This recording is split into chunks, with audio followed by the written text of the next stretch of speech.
स्थानिक नेते काय बोलले ते त्यावेळी लक्ष देणं बरोबर नाही.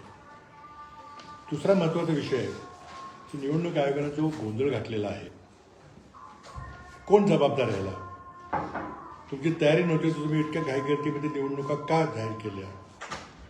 त्याचबरोबर आता तुम्ही शेवटच्या दिवशी, मतदानाच्या आदल्या दिवशी तुम्ही 10-20 नगरपालिकेच्या निवडणुका पुढे ढकलताय. उमेदवारांचा खर्च होतो, त्याचं काय करणार आहे तुम्ही? आता मी जाहीर निषेध करतो.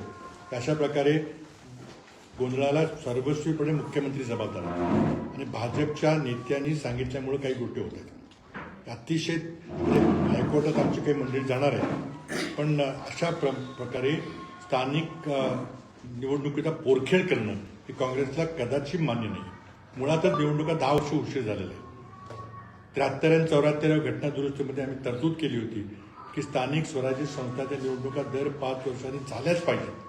पण तुम्ही सगळा तो घटना दुरुस्ती धाब्यावर ठेवली आणि तुमच्या राजकीय स्वार्थाकरता तुम्ही या निवडणुका 10 वर्ष पुढे ढकलल्यात. गेली 5 वर्ष लोकशाहीचं राज्य चाललेलं आहे आणि ह्याचा आम्ही तीव्र निषेध करतो. आता राज्यातील जनता योग्यतेने आम्हाला न्याय देईल, त्याकरता आम्ही सर्व ठिकाणी लढतोय आणि निवडणुकीचा निकाल चांगला लागेल याची मला खात्री आहे. पण निवडणूक आयोगाचा जो गोंधळ, सावळा गोंधळ घातलेला आहे, याला सरकार जबाबदार आहे. निवडणूक आयोगाच्यावर दबाव आल्यामुळे सगळं घडते आणि कशा करता तुम्ही उरकायचा डाव घातला मला काय समजत नाही. आणि त्यामुळे राज्यातील 20 नगरपालिकेच्या निवडणुका आदल्या दिवशी तुम्ही पोस्टपोन केल्या, फारच चुकीचं आहे. त्यानंतर देशातल्या परिस्थितीवर मी काही जास्त बोलणार नाही. राज्यातल्या परिस्थिती बोलू मी आता एक कराडच्या बद्दलच मुख्य आहे, त्याबद्दल काय असेल तर विचारा. आणखी काही विचाराचे उत्तर द्यायचं. धन्यवाद. काल मुख्यमंत्री काळामध्ये आले होते, त्यांचं भाषण आपण ऐकलं असेल. ते ज्या जोशात बोलत होते की जणू काही निवडणूक विधानसभेचीच आहे. नाही बघा, निवडणूक म्हटलं की जिंकण्याकरता आपण निवडणूक लढतो. आम्ही लढतो, तेही लढतात, त्यामध्ये काही चूक नाही. आणि जर मोठे राज्य पातळीवरचे नेते आले तर ते द्वेषाने बोलतील किंवा सॉफ्टली बोलतील, नम्रपणे बोलतील, त्यांचा विषय आहे. पण आश्वासन काय देतात ते खरं आहे आणि ते आश्वासन किती टक्के पूर्ण झालेलं आहे तो खरा विषय. तो लोकांना माहिती आहे की आता 1.25 वर्षापूर्वी दिलेल्या आश्वासनामध्ये एक नवा पैसा तरी इथं आलेला आहे का, त्याच्यावर लोक ठरवतील. तुमच्या विशेषतः प्रेम आहे, 2 नाव घेतलं नाही असं नाही.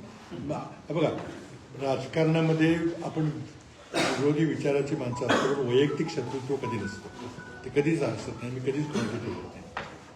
त्यांनी चांगलं काम करा, मला आनंद होईल. पाटण पालिकेच्या झोपडपट्टीचा पुनर्वसनाचा विषय तो 70 वर्ष तुम्हाला सोडवता आला नाही असा आरोप केला गेला आहे. नाही, बरोबर आहे, तो नाही सोडवत. कारण आम्ही जो प्रस्ताव मांडला होता तो लोकांना मान्य नव्हता आणि ते आपल्या आराखड्यामध्ये ते बसत नव्हतं, राज्याच्या धोरणामध्ये बसत नव्हतं. आता गेल्या 1.5 वर्षामध्ये काय दिवे लावले ते तरी सांगावं आम्हाला. 1.5 वर्षाचा काय वेळ कमी आहे का? काय झालं? त्यामुळे तो हा विषय जो आहे तो तिथली जनता समजून गेली की कोणी कोणाला फसवले. एफस्टीन फाईल संदर्भात तुम्ही ट्विट केले, काय नक्की बघा, हा एफस्टीन फाईलचा विषय हा राज्य पातळीचा नाही आहे, हा कराडचा तर नाहीच आहे, हा देश पातळीचा आहे. विषय फार गंभीर आहे, त्याचे राजकीय परिणाम फार मोठे गंभीर होणार आहेत. पण कराडला इथं या व्यासपीठावर ते बोलणं उचित नाही. कदाचित तुम्हाला आश्चर्य वाटेल, उद्या देशाचा पंतप्रधान मराठी माणूस होऊ शकेल या महिन्यापर्यंत.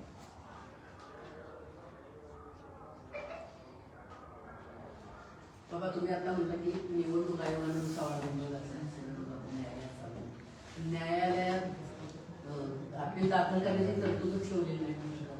आता त्यात सगळं तिथे आमची MPCC मध्ये मुंबईला आमची माणसं न्यायिक तयारी करतात. माझं म्हणणं काय आहे की ठीक आहे, तुमचं सगळे लोक ऐकतात, आम्हाला न्याय मिळणार नाही कुठंच, हे मला माहिती आहे. पण तुम्ही इतका तुम्ही निवडणुकीचा सावळा गोंधळ घालायला नको.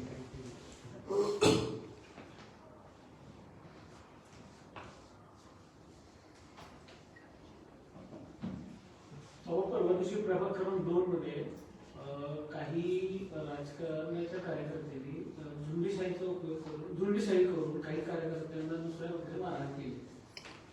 आता त्यावर मी जे ऐकलंय, मला माहिती नाही विषय तो, पण मी जे ऐकलेलं आहे की त्यात पोलीस कारवाई काहीतरी करतायत आणि करावी अशी माझी मागणी.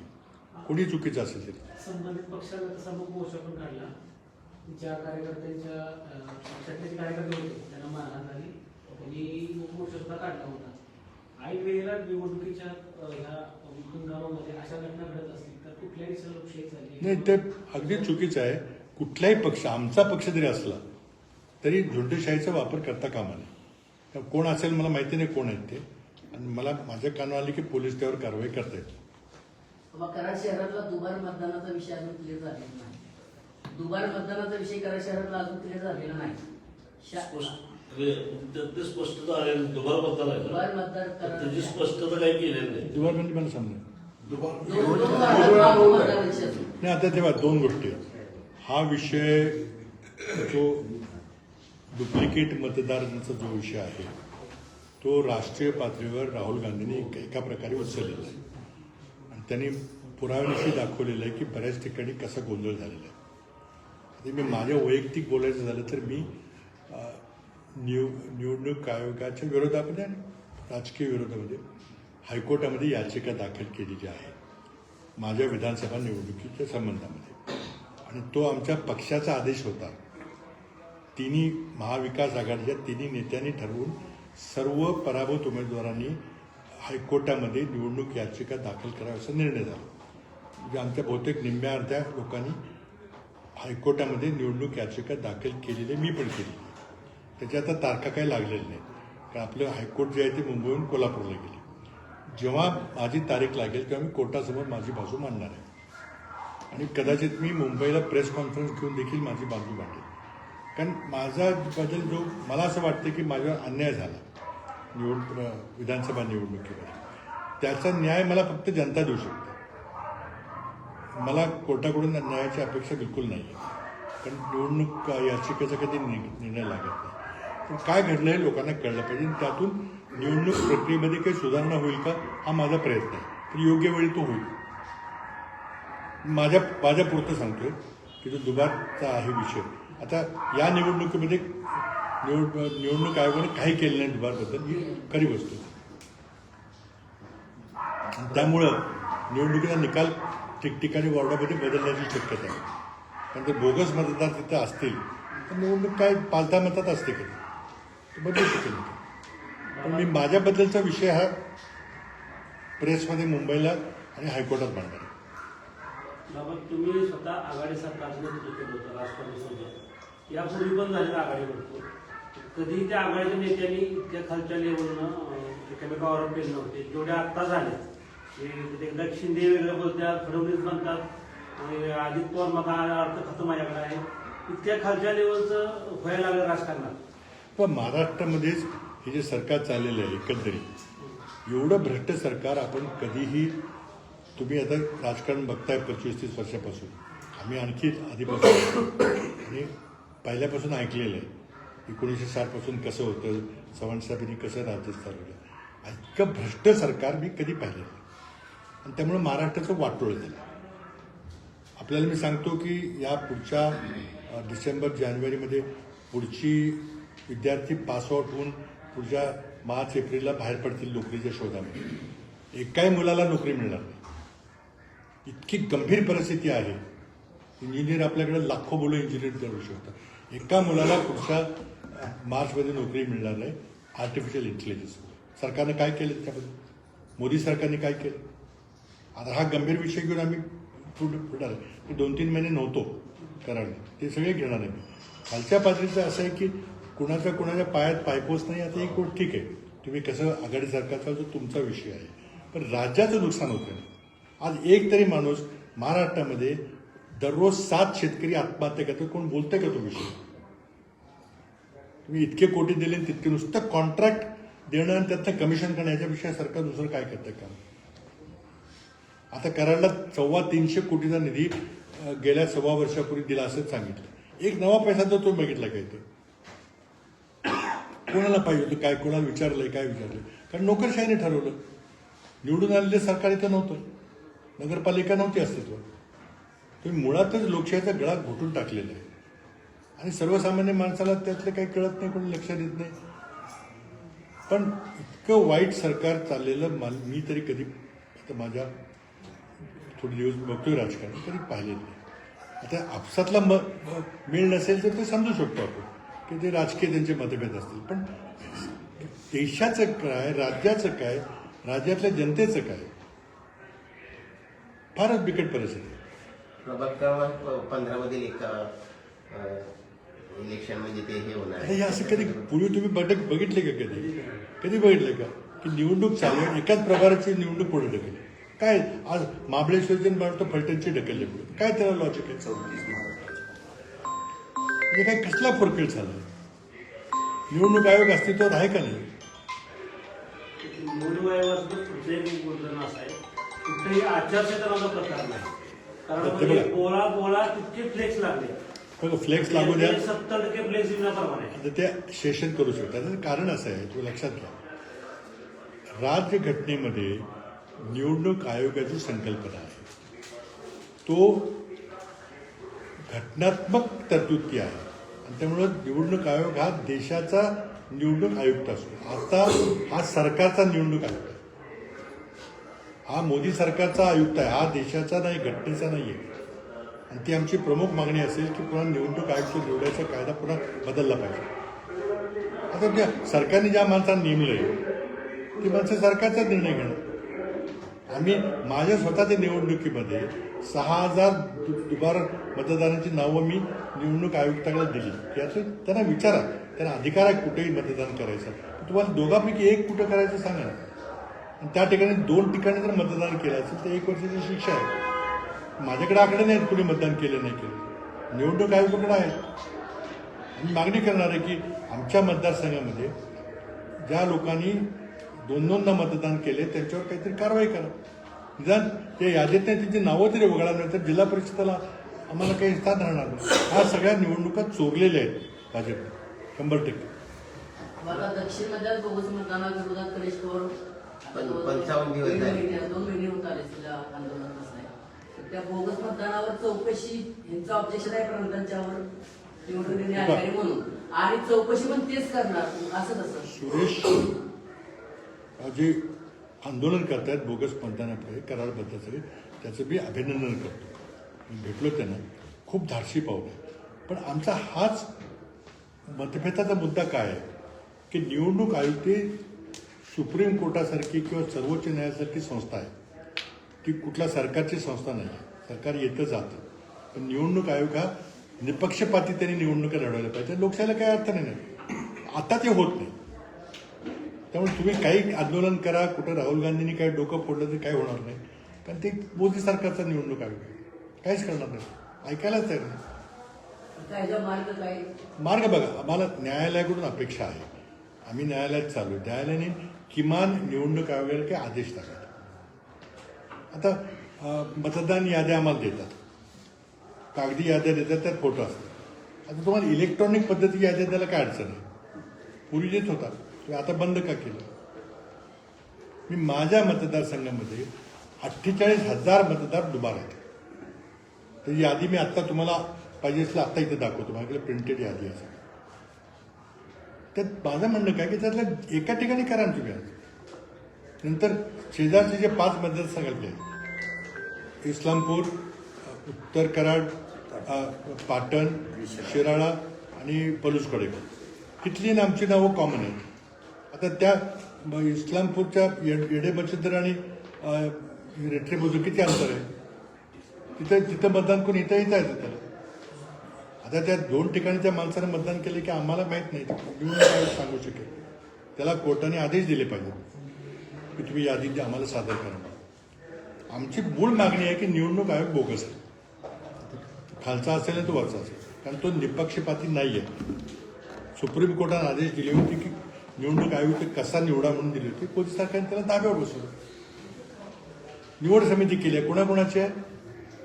एक नरेंद्र मोदी, एक अमित शाह आणि एक विरोधी पक्ष नेते. काय तिथे चालणार आहे विरोधी पक्ष नेते? तुम्हाला पाहिजे ते माणसं तुम्ही नेमताय. म्हणून निवडणूक प्रक्रिया पारदर्शक नाही आहे. राहुल गांधींना परदेशात सुद्धा बरोबर आहे. परवा पाकिस्तानमध्ये ज्या डेव्हलपमेंट झाल्या इम्रान खानचा मृत्यू झाला अशी अफवा आली होती. नंतर हुकुमशहा म्हणजे अध्यक्षांनी काय घटनात बदलून घेतल्या, त्याचा काय परिणाम भारतावर होणार होऊ शकतो? तसं नाही घडणार. भारताची लोकशाही तशी मजबूत आहे. पण भारतीय जनता पक्षामध्ये काय बदल होतात ते आता वाट बघूया. तिथं पण हुकुमशहा घटना बदलतात, आपल्यात पण चाललेच हे बघा, घटना बदला इतकं सोपं नाही आहे. पण काय करतात ते, घटना न बदलता घटनेची जी माणसं घटनात्मक पदावर बसले आहेत त्यांना मॅनेज करतात. जसं निवडणूक आहे, जसं निवडणूक आहे किंवा इतर अनेक उदाहरणं आहेत. आणि त्यामुळं आपल्याला दिसायला देखावा दिसतो की काय लोकशाही चाललेली आहे. लोक लांब रांगा लावून मतं देत आहेत, बोटं दाखवत आहेत. पण ही खरी लोकशाही नाही आहे. पैशाचा तुम्ही इथं कोणीतरी म्हटलं की आचारसंहिता, कसली आचारसंहिता घेतली? आज कराड नगरपालिकेमध्ये मताचा रेट काय काढलाय तुम्हाला सगळ्यांना माहिती आहे. ते कुठले पैसे आहेत? तिथे जे 7/12चे पैसे आहेत, हे सगळे जनतेकडून चोरलेले पैसे आहेत. तुमचं विकास काम कसं होणार? तुम्ही उघड्या डोळ्याने बघता काय चाललंय. आता एका मताला 5,000 रुपये देऊन तुम्ही निवडणूक लढणार, कुठला सामान्य माणूस लढू शकेल? टाटाला सेमीकंडक्टरचे 3 प्रकल्प देण्याकरता 758 कोटी रुपयाची लाच द्यावी लागली. मोदी सरकारला अधिकृत चेकने त्यांच्या त्या इलेक्ट्रॉनिक बॉन्डमध्ये त्यांनी 758 कोटी दिले आणि ते दिल्याबरोबर त्यांना लायसन्स मिळालं. लायसन्स म्हणजे सरकारकडून मदत मिळाली. हे सगळं उघड पेपरला आपण वाचतो.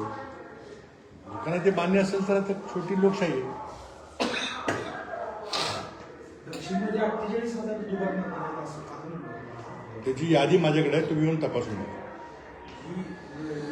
विधानसभा निवडणुकीनंतर नाही, निवडणुका विधानसभा निवडणुकीच्या आधीची यादी आधीची आहे. म्हणजे माझ्या निवडणुकीत ज्यांनी मतं दिलं त्यांची यादी. नाही, लोकसभेला सुद्धा असेल मला माहिती नाही, मी विधानसभेत सांगतो. त्यामुळे मग कशी निवडणूक होणार काय होणार तो आम्ही कोर्टात निर्णय घेऊ, इथला तो विषय नाही. पण तुम्हाला माहिती असेल आपल्या घरगुती मी सांगतो तुम्हाला. आणि ते सगळ्या याद्या तुम्ही स्वतः तपासून बघा. ती माणसं तुम्ही ओळखता, गाव ओळखता, बूथ ओळखता. आणि मी बूथ वाईज माहिती देतो की कराडच्या 5 नंबर बूथच्या 17 नंबरचं हे नाव आहे आणि तेच नाव वारुंजीला इतक्या बूथला आहे. ही सगळी तुम्ही तपासून बघा. होणारच ना, 100% होणार. तोपर्यंत काय बदल झाला तर बघू. आम्ही आता काढायचा प्रयत्न करतोय आमच्या पद्धतीने. पण ते होईल का नाही मला माहित नाही. शेवटी निर्णय त्या अधिकाऱ्यांना द्यायचा ना. म्हणले की त्यामुळे या वार्डात त्या वार्डात स्पर्धन झाले. आरोपी पण शासनच आहे, नियंत्रण सगळे शासन आहे. हे अगदी वरपर्यंत सर्व संस्थांमध्ये झालेलं आहे. आणि त्याला इंग्रजीमध्ये इन्स्टिट्यूशनल कॅप्चर म्हटलं जातं की संविधानिक संस्थालाच ताब्यात घेतलं सगळे. त्यामुळे दिसायला सगळ्यात देखाव देतो काय लोकशाही चालली आहे. बाबा, ह्या सगळ्या परिस्थिती महाविकास आघाडीने एकत्र येऊन लढा द्यायला पाहिजे, पण तसं घडताना दिसत नाही. म्हणजे नाही, मुंबईत कुठंच नाही. तुम्ही आता कोणीतरी मध्यंतरी मला विचारलं आणि काय म्हणजे आणि पेपरला मी वाचलं कुठं की महायुतीचे उमेदवार सगळीकडे फिरतायत, प्रत्येक गावात जात आहेत, त्यांचे स्टार प्रचारक 10 रोज सभा घेत आहेत. हे सगळं ऐकलं आम्ही. तुमचे कोण दिसत नाही. पण आमच्याकडे साधनं आहेत का? आम्ही जर एका गावात दुसऱ्या गावाला गेलो तर परत यायला मला 1 दिवस लागतो. कसं आम्ही जाणार? आम्ही ठरवलं की तुमच्या एरियामध्ये तुम्ही काम करा. शेजारच्या जिल्ह्यात जायचं जावं. पण बहुतेक स्थानिक निवडणूक आहे. आपापली निवडणुका जरी तुम्ही यशस्वी केल्या तरी पक्षाचं ताकद वाढते ना. आता त्यांच्याकडे साथ नाहीत. स्थानिक पातळीवर पण आघाडी दिसत झाले. महानगरपालिकेला पण येण्याचं काही संकेत दिसत नाही असं म्हणतो. नाही, महानगरपालिकेला काय मी आज सांगू शकत नाही. काँग्रेस पक्षाने काही भूमिका घेतलेली आहे, ते ठरवतील पुढे काय कसं करायचं. आत्ता जरी काही बोलले असते तरी त्यावेळेला काय घडत सांगता येत नाही. आपण आता ह्या नगरपालिकेच्या निवडणुकीला लढतोय. आम्ही त्या ठिकाणी महाआघाडी म्हणून लढण्याचा निर्णय घेतला होता. राष्ट्रवादी काँग्रेसचा एक मोठा गट इथं, मोठी ताकद इथं आहे आणि काही इतर आघाड्या आहेत ज्या पक्षाच्या नसतात. आम्ही त्या ठिकाणी आपण एकत्र लढूया असं आम्ही आव्हान सगळ्यांना केलं होतं. फक्त एवढीच आमची मागणी होती की आमच्या काँग्रेसच्या चिन्हावर काही माणसं उभी राहतील. तर आघाडीमध्ये तुम्ही आमच्या माणसांना जेव्हा मान्य कराल की ठीक आहे 31 पैकी काँग्रेसची 5 माणसं, 6 माणसं, 7 माणसं, तर ती आमच्या चिन्हावर आम्हाला ठेवा.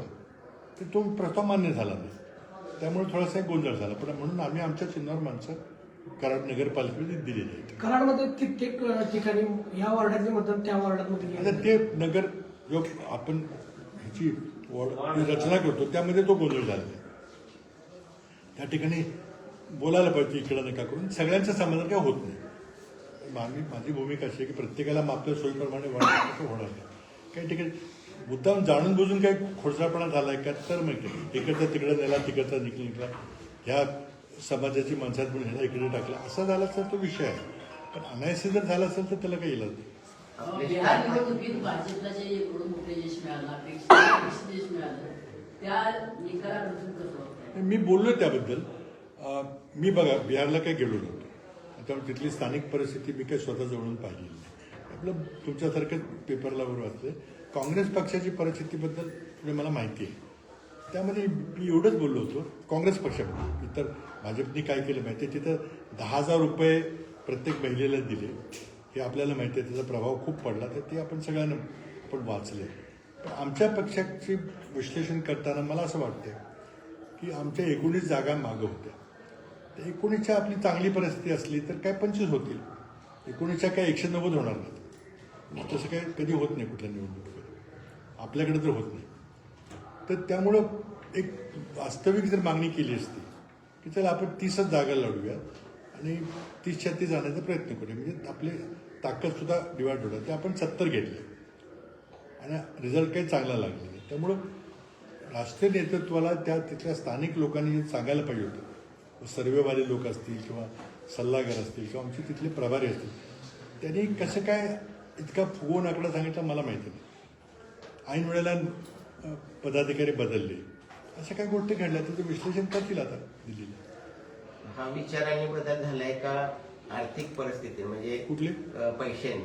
पैशाचा विषयच काढू नका. भारतीय जनता पार्टीने पैसे हा विषय आता आमच्या पलीकडचा आहे. कुठल्याही निवडणुकीमध्ये काय चाललंय तर तुम्ही जाऊन बघा बिहार. आता बिहारला कसं जातं, कराडला बघा ना काय चालू आहे. विधानसभा तुम्ही जवळून बघितली, त्याच्या पूर्वीच्या निवडणुका बघितल्या तर कधी असं झालं होतं का कधी? आपल्यापेक्षा मला त्यांना जास्त माहिती आहे. माहिती आहे सगळं, तुम्हाला सगळं माहिती आहे. काय प्रचारक कुठे दिसत नाही फार. नाही, स्टार प्रचाराचं ते बोललो मग अशी पण आमच्याकडे सुविधा नाही, साधनं नाही. समजा मला आता अमरावतीला जायचं, जाऊ शकतो का मी? माझी खूप इच्छा आहे. तुम्हाला मी करायला केलं नाही. त्यांच्याकडे इंडिकेटर द्यायला उद्योगपती आहेत ना. काय त्यांच्याकडे त्याच्याकडे काय कमी आहे का? तू उद्योगपतीनं विकत घेतली एवढी ताकद आहे. बाबा लाडकी बहीण परिशिष्टाला आडत होते या पालकांच्या निवडणुकीत ते पुन्हा दिले तर ते आचारसंहितेला बंद असं किंवा या काय असं नाही. बघा, मुळात माझी स्वतःची भूमिका अशी की लाडकी बहीण योजना चुकीची नाही, ही मदत केली पाहिजे, पण त्याला निकष लावले पाहिजे. जे अगदी दारिद्र्य रेषेखालचे आहेत, अगदी ज्यांना घरं आहेत, त्यांना 2 वेळचं खाता येत नाही, मुलांना शाळेला पाठवता येत नाही काम केल्याशिवाय, तशांना मदत मिळाली पाहिजे. त्यातून मग काहीतरी समाजामध्ये बदल होईल. आम्ही कर्नाटकमध्ये केलो होतो, योजनेला आमचा विरोध नाही, पण ज्या प्रकारे तुम्ही निवड केली, आता भांडी वाटली, कोणाला भांडी वाटली, हे केल्यासगळे बेकायदेशीर आहे सगळे. दात कुठं मागणार आम्ही? भांडी बांधकाम कामगारांना वाटते. बांधकाम कामगार किती आहेत तिकडे? त्या कॉन्ट्रॅक्टरने सांगायचं बांधकाम कामगार हेच त्याला दिली का नाही? त्याच्यावर रेवाचं नियंत्रण आहे ना, रेवाचं नियंत्रण आहे. अरे ह्याचं काय, तुम्ही त्याला कागद दिला त्या बांधकाम कामगारांना काय म्हणणार? पूर्तता तुम्ही केली ना, ती स्थानिक माणसांनी करायची, घ्यायचे ठप्पा मारा आणि हा बांधकाम मजुरांना सांगा. तो काय रेडा बघायला नाही का? त्याची चौकशी चालू होती जिल्हा चौकशी तर सरकारने करायची आणि सरकारने नाही द्यायचं, काय म्हणणार? बाबा आपले एकनाथ शिंदे असतील किंवा भाजपचे नेते सगळेच जण भर सभेतनी आमिष प्रवर्तन दिल्या जातात, आचारसंहिता उल्लंघन करत MIDC मंजूर. बघा, आचारसंहिता अस्तित्वात नाहीये, आचारसंहितेचा प्रकारच नाही, विषय सोडून. आचारसंहितेचा दाद कुठं मागणार? जे मोठ्या त्यांच्याकडे मागणार आहे, आम्हाला काय नाही मिळणार आहे. न्याय फक्त जनता आम्हाला देऊ शकते. बाबा एकनाथ शिंदे फोन उदय, अरे MIDC मंजूर करू का? करा. एका गट्ट्यागतीत खेळायचे बाबा, परत एकदा मागाचा प्रश्न क्रिस्टल फायर बाबत तुम्ही बोलता शेवट म्हणलात की मराठी पंतप्रधान नक्की हे प्रकरण जरा समजून सांगा ना ट्विट केले हे पहा, असं करूया हे देवेंद्र फडणवीस प्रकरण आपल्याला- ऐका, आपली प्रेस संपल्यानंतर बोलतो कारण ऐका सांग की हा विषय राष्ट्रीय विषय आहे, आंतरराष्ट्रीय विषय आहे, राष्ट्रीय नाही. याची थोडक्यात माहिती आहे तुम्ही विचारून सांगतो. अमेरिकेमध्ये एक मोठा उद्योगपती ज्याचं नाव जेफ्री एप्स्टीन आहे. कोणी तुम्ही ऐकलं नसेल. ठीक आहे. तर त्या माणसाबद्दलचा विषय आहे. एप्स्टीन नावाचा माणूस अमेरिकन आहे. आता त्यानं तिथला कायदा म्हणून तो दलाल काय त्याला आणखी काय म्हणतात पेप होता काय होता माहित नाही. तर त्यानं खूप बेकायदेशीर कारवाई केल्या आणि त्यामध्ये सगळ्या राजकीय पक्षाच्या पुढाऱ्यांना मोठ्या लोकांना त्यामध्ये गुंतवायचं आणि त्यांच्याकडून चांगला वाईट कारवाई करायची अशी ती भानगड आहे. आणि तिथं त्या सगळ्या मोठ्या राजकीय नेत्यांची नावं अमेरिकेमध्ये आलेली आहेत. स्वतः राष्ट्रपती ट्रम्प यांचं त्यामध्ये नाव आहे. त्यामुळे कदाचित राष्ट्रपती ट्रम्पला राजीनामा द्यावा लागेल. तिथं फार कडक निकष आहेत निवडणूक आयोगाचे किंवा आचारसंहितेचे. तर तो राष्ट्रपती ट्रम्प राजीनामा देतील का त्यांचा विषय, आपला नाही. तो आपण छोटी माणसं आहे. पण काय झालं की ती जी संसद जी आहे अमेरिकी संसद आहे ती त्यांच्या मागे लागली की हे सगळे जे कागद आहेत ते खुले करा.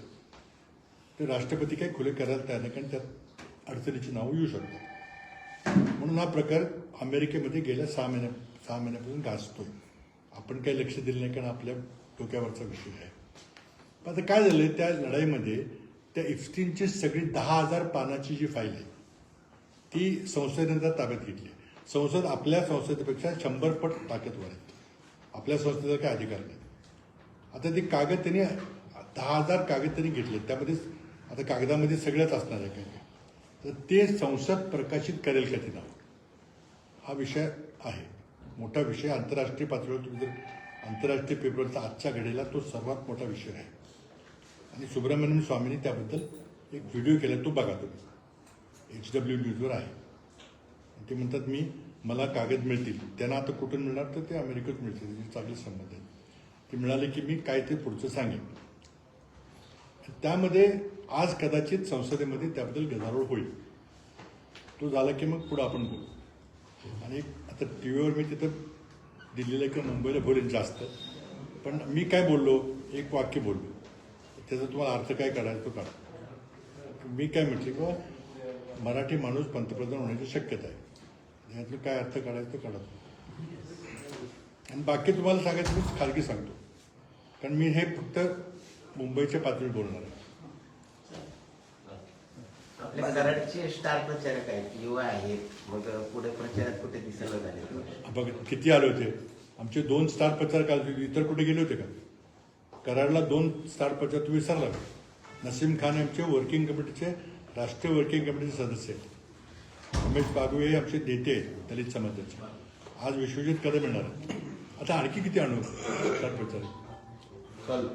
मलकापूरची एवढीची नगरपालिकाने तिथं आमचे काय 1-2 माणसं आहेत. कराडात 10-15 आहेत. आता आमचा बघा लोकांच्या दारात आम्ही स्थानिक ते कुठले स्थानिक स्थानिक आता युवक काँग्रेस नाही स्थानिक आता काय शेवटी निवडणूक आहे. कोण आपल्या सोयीप्रमाणे काय करते. आम्ही स्टार प्रचारकमध्ये कोण आहे? स्टार प्रचारकमध्ये दुबार मतदानाबद्दल जरा बोलायचं. बोला सांगा. दुबार मतदानाच्या बद्दलचं आपण आता बाबांना विचारलं. 48,000 मत कराड दक्षिणमध्ये दुबार आहेत. ते बाबांनी मला डाटा आमच्याकडे दिला मुकेश मोहितेंनी. आम्ही त्याची छाननी केली तर 24,000 मतं 2 ठिकाणी म्हणजे 48,000 झाली. तर ते प्रांतांच्याकडे आम्ही तशा पद्धतीची तक्रार दाखल केली.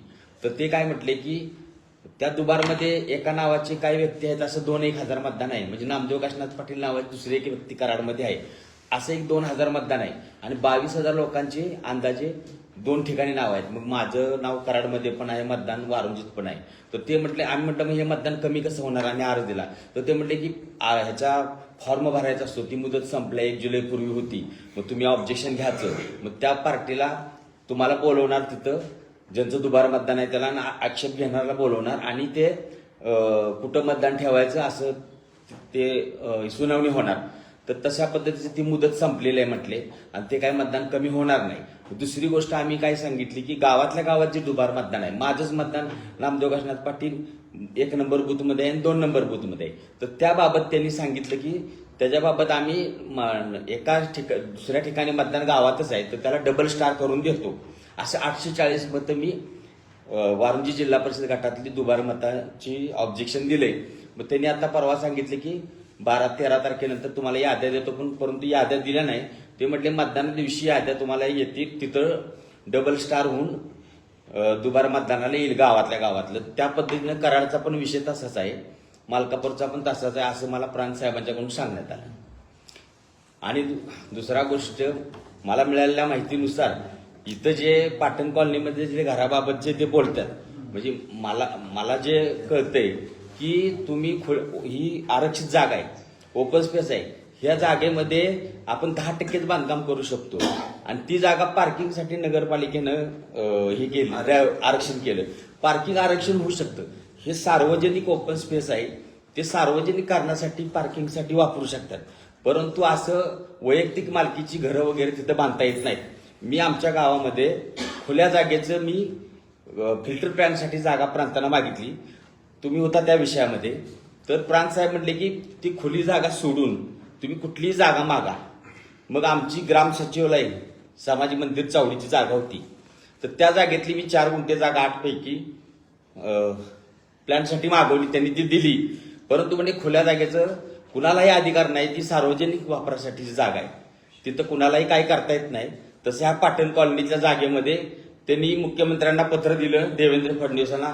ते पत्रावर लगेच शेरा मारला की त्वरित कार्यवाही व्हावी, पण ते कार्यवाही खाली होऊ शकत नाही, अधिकारी देऊ शकत नाहीत. नरेंद्र मोदी सुद्धा या खुल्या जागेचं लोकांना घरं बांधण्यासाठी देऊ शकत नाहीत. पण उगीच खोटं आणि ह्याच्यात केस पण चालू आहे आणि उन्हाकारण खोटं काहीतरी बोलायचं. अजून सुद्धा तुम्ही विधानसभेला खोटं बोलून मतं घेतली, आता सुद्धा तेच चालवले. बाबा मुख्यमंत्री असताना बाबांच्या शेजारी बाबांना काय अवघड नव्हती गोष्ट, बाबांनी दुसरीकडची जागा सुचवली, त्या लोकांना मान्य नव्हती, त्यांना इथंच घरं बांधून पाहिजेत. आणि दुसरी गोष्ट म्हणतात की बाबांच्या घराच्या बाजूला भिंत उंच बांधल्या की ते लोक दिसू नये. आता तुम्हाला दिसतात का नाही बघा, लोक जागा अशी उताराची आहे तर त्या हिशोबाने या बाजूला फाउंडेशन उंच करून घेतले.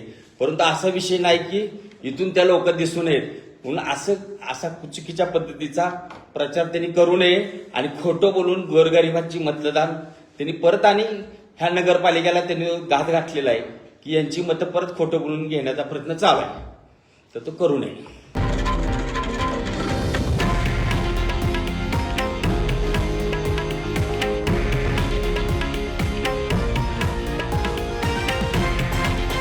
हे आहे देशातील नंबर 1 न्यूज नेटवर्क आणि आपण पाहत आहात TV9 मराठी, एकमेव.